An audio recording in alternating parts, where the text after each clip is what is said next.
A lo largo de los siglos, se ha representado la imagen de Buda tantas veces que incluso en Occidente su efigie resulta tan familiar como cualquier otro objeto artístico. Solemos verle sentado sobre sus piernas en actitud meditativa, con una protuberancia más o menos saliente en la cúspide del cráneo y un lunar piloso entre las cejas, cubierto por un vaporoso manto sacerdotal y aureolado su rostro por una serenidad y una dulzura entrañables. Hay algo, sin embargo, que sorprende a veces. Para ser un asceta que ha renunciado a los placeres del mundo y que conoce a fondo las miserias humanas, en ciertas representaciones parece excesivamente bien alimentado y demasiado satisfecho. Buda en una de sus primeras representaciones en la antigua región de Gandhara, siglos I, es creencia común considerar que los santos llevaban una vida eremítica de lucha y sacrificio en busca de la paz interior, y así era, efectivamente, en la India que Buda conoció, unos 500 años antes de Jesucristo. La idea de la purificación a través del sufrimiento era usual entre hombres ya maduros o ancianos, horrorizados y confusos ante la perversidad de sus contemporáneos. Con frecuencia, abandonaban a sus familias y se refugiaban en las montañas, cubiertos de harapos y con un cuenco de madera como única posesión, que usaban para mendigar comida. Antes de convertirse en Buda, que significa el iluminado, Siddhartha Gautama también practicó estas disciplinas corporales abnegadamente, pero no tardó en comprobar que eran inútiles. Una vida de príncipe. Siddhartha Gautama nació probablemente en el año 558 a.C. en Kapilavastu, ciudad amurallada del reino de Saya situada en la región meridional del Himalaya, en la India. Conocido también con el nombre de Sayamuni, el sabio de Saya, Siddhartha era hijo de Suddhodana, rey de Saya, y de la reina Maya, que procedía de una poderosa familia del reino. Según la tradición, Siddhartha nació en los jardines de Lumbini, cuando su madre se dirigía a visitar a su propia familia. La reina Maya murió a los 7 días de haber dado a luz y el recién nacido fue criado por su tía materna Mahaprajapati. Siddhartha creció rodeado de lujo, tenía 3 palacios, uno de invierno, otro de verano y un tercero para la estación de las lluvias. En ellos disfrutaba de la presencia de numerosas doncellas, bailarinas y músicos, vestía ropa interior de seda y un criado le acompañaba con un parasol. Y se le describe como un muchacho de constitución esbelta, muy delicado y con una esmerada educación. El nacimiento de Buda de sus años de estudio, posiblemente dirigidos por 2 brahmanes, solo se sabe que asombró a sus maestros por sus rápidos progresos, tanto en letras como en matemáticas.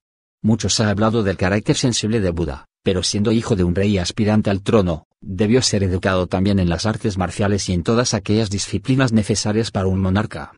Con todo, el reino de Saya apenas si era un principado del reino de Kosala, del que dependía. Siddhartha se casó con su prima Yasodhara cuando tenía alrededor de 16 años, según algunas fuentes, o 19 o acaso más, según otras. En algunas leyendas se dice que la conquistó en una prueba de armas luchando contra varios rivales. Nada se sabe de este matrimonio, excepto que tuvo un hijo llamado Raula que se convertiría muchos años después en uno de sus principales discípulos. El hecho de tener un hijo varón como continuador de la dinastía le habría facilitado la renuncia a sus derechos y su consagración a la vida religiosa. La vida de Siddhartha transcurría la mayor parte del tiempo en el palacio real, bajo la protección paterna. Según la tradición, durante sus salidas furtivas a la ciudad, en que era acompañado por un cochero, se produjeron los llamados 4 encuentros. En cierta ocasión que salía por la puerta oriental del palacio, se encontró con un anciano. En otra ocasión que salió por la puerta meridional, vio a un enfermo. Cuando lo hizo por la puerta occidental, vio un cadáver, y otro día, al cruzar la puerta septentrional, se encontró con un religioso mendicante. La vejez, la enfermedad y la muerte indicaban el sufrimiento inherente a la vida humana, el religioso, la necesidad de hallarle un sentido. Ello le llevaría a dejar atrás los muros del palacio en el que se había desarrollado la mayor parte de su vida. Los 4 encuentros a los 29 años, Siddhartha abandonó a su familia. Lo hizo de noche, montado en su corcel Kantaka y en compañía de su criado Chantaka. Su meta era Magadha, estado floreciente del sur, donde se estaban produciendo cambios culturales y filosóficos. Es posible que también eligiera ese reino, a unos 10 días de camino desde Kapilavastu, para evitar la posibilidad de que su padre exigiera que fuese repatriado. Una vez recorrido parte del camino, se cortó los cabellos, se despojó de sus joyas y aderezos y los entregó a su criado para que, de vuelta a casa, los devolviera a su familia, con el mensaje de que no regresaría hasta haber alcanzado la iluminación. El resto del camino lo hizo como mendicante, práctica, por otra parte, muy bien considerada en la India de la época. También era habitual que hombres ya maduros y con inclinaciones filosóficas se adentraran en el bosque para buscar la verdad. Lo singular fue que él lo hiciera a edad tan temprana. En busca del sentido una vez en Rajagaha, capital de Magadha, El joven mendicante llamó la atención del poderoso rey Bimbisara. El rey, acompañado por su séquito, fue a visitarle al monte Pandava, donde practicaba la meditación y el ascetismo. Según cuenta la tradición, el monarca le ofreció cuantas riquezas deseara a cambio de que aceptara ponerse al mando de sus batallones de elefantes y de sus tropas de élite. Siddhartha informó al rey de su origen noble y del propósito de su estancia en Rajagaha.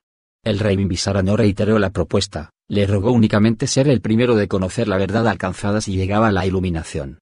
Siddhartha siguió las enseñanzas de dos maestros de yoga, Alara Kalama y Uddaka Ramaputta. El primero, al que seguían 300 discípulos, había alcanzado la fase en que nada existe, se cree que su ermita estaba en Vaisi. Siddhartha alcanzó muy pronto ese mismo estadio y se persuadió de la insuficiencia de estas enseñanzas para liberar a la humanidad de sus sufrimientos. Uddaka Ramaputta tenía 600 discípulos y vivía cerca de Rajagaha. Sus enseñanzas tampoco colmaron los afanes de Siddhartha. Partió entonces para Sena, una aldea junto al río Nairanjana, lugar de encuentro de ascetas. Estas prácticas estaban perfectamente reglamentadas, incluían el control de la mente, la suspensión de la respiración, el ayuno total y una dieta muy severa, disciplinas todas ellas penosas y dolorosas. Por los relatos se sabe que Siddhartha no se arregló ante su dureza y que, en alguna ocasión, quienes le rodeaban creían que había muerto. En aquellos tiempos los alumnos avanzados practicaban ayunos de hasta 2 meses, y se sabe que 9 discípulos de Nigantanath Putta, fundador del jainismo, se dejaron morir de hambre para alcanzar la liberación final.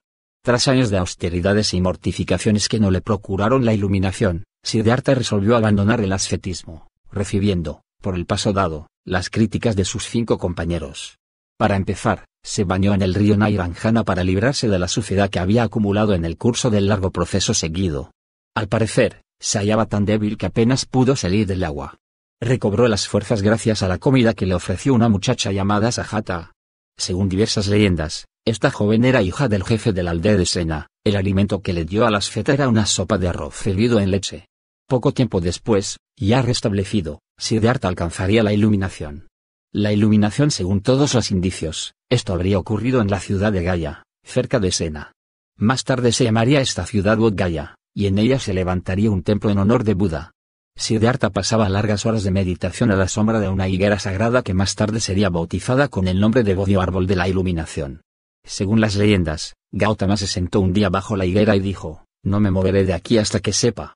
El malvado dios Mara, comprendiendo la gravedad y el peligro que encerraba tal desafío, le envió una cascada de tentaciones, la más importante en forma de un trío de libidinosas odaliscas que agitaron histéricamente sus vientres ante la cabeza inclinada de Siddhartha. Cuando éste levantó sus ojos hacia ellas, el fulgor de su mirada las convirtió en torpes ancianas de repugnante apariencia.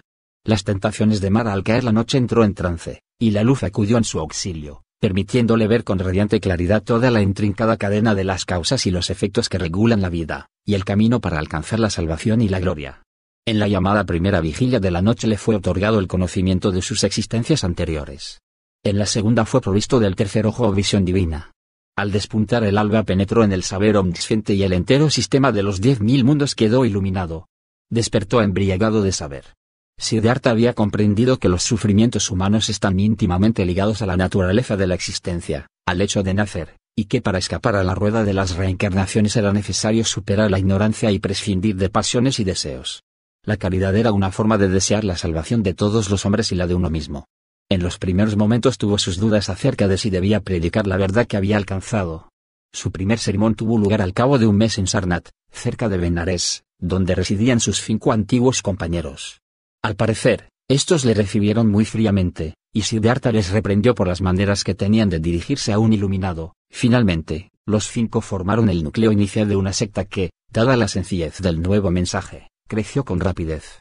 El discípulo número 6 fue Yasa, hijo de un rico comerciante de Benares, insatisfecho con su vida sensual y de lujos. Su vida presentaba cierto paralelismo con la del propio Siddhartha. A través de Yasa se convirtió toda su familia. Predicación de Buda. Cuando consideró que sus discípulos estaban convenientemente preparados, los mandó a predicar la nueva verdad por toda la India. Debían ir solos, y Siddhartha regresó a Uruvela. Entre sus seguidores más importantes e influyentes se encontraba el rey Bimbisara, que donó a Buda y a sus seguidores una parcela de tierra, el bosque de bambúes, para que les sirviera de refugio. Sin embargo, los discípulos pasaban la mayor parte del tiempo mendigando y predicando, y solo regresaban a la finca durante la estación lluviosa.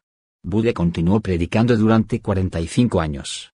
Visitó varias veces su ciudad natal y recorrió el valle del Ganges, levantándose cada día al amanecer y recorriendo entre 25 y 30 kilómetros por jornada, enseñando generosamente a todos los hombres sin esperar recompensa ni distinción alguna. No era un agitador y jamás fue molestado ni por los brahmanes, a los que se oponía, ni por gobernante alguno. Las gentes, atraídas por su fama y persuadidas de su santidad, salían a recibirle, se agolpaban a su paso y sembraban su camino de flores. El atentado de Devadatta. Una de las conversiones que más fama le procuró fue la de su primo Devadatta, hombre ambicioso que le detestaba tanto como para urdir un plan que acabara con su vida. Confabulado con unos cuantos secuaces, y sabiendo que Buda atravesaría un desfiladero, se apostó en lo alto del mismo junto a un peñasco medio desprendido. En el momento preciso en que Buda transitaba por debajo, la gran piedra fue movida y cayó con estrépito, se oyeron gritos y se temió por la vida del maestro, pero Buda emergió indemne de la polvareda, con su sonrisa beatífica en los labios. En los últimos años de su vida, Siddhartha sufrió duros reveses. El rey Bimbisara fue destronado por su propio hijo y el trono de los Saryas fue usurpado por Vidudaba, hijo del rey Pasenadi, protector también del budismo. Parece que intentaba retornar a su ciudad natal cuando le sobrevino la muerte. Tenía 81 años de edad y se encontraba muy débil, pero siguió predicando su doctrina hasta los últimos momentos. Por las descripciones hechas de la enfermedad infecciosa que contrajo, se cree que la causa última de su muerte, acaecida en la ciudad de Kusinagara, pudo ser una disentería. Su cuerpo fue incinerado a los 7 días de haber fallecido y sus cenizas repartidas entre sus seguidores. El ascetismo de Buda provenía de las antiguas religiones, pero es evidente que su propósito no era tranquilizar a sus semejantes presentándoles una nueva deidad o renovando ritos anteriores, sino hacer a cada uno consciente de su radical soledad y enseñarle a luchar contra los males de la existencia. Al sustituir las liturgias y sacrificios por la contemplación del mundo, Buda otorgó una importancia suprema a algo muy parecido a la oración individual y privada, valorando por encima de todo la meditación, ensalzando el recogimiento y situando el corazón del hombre en el centro del universo. Otra de las causas de su éxito fue, sin duda, su asombrosa tolerancia. No existe ningún dogma budista y, por lo tanto, ningún budista es perseguido por hereje. Al volver la vista atrás, entre siglos preñados de violencia y fanatismo, lo que más sorprende de Buda es el sereno llamamiento que hace a la razón y a la experiencia de cada hombre. No creas en cualquier cosa porque te enseñen el testimonio escrito de un viejo sabio. No creas en cualquier cosa porque provenga de la autoridad de maestros y sacerdotes. Cualquier cosa que esté de acuerdo con tus propias experiencias y que después de una ardua investigación se manifieste de acuerdo con tu razón, y conduzca a tu propio bien y al de todas las cosas vivientes, acéptala como la verdad y vive de acuerdo a ello.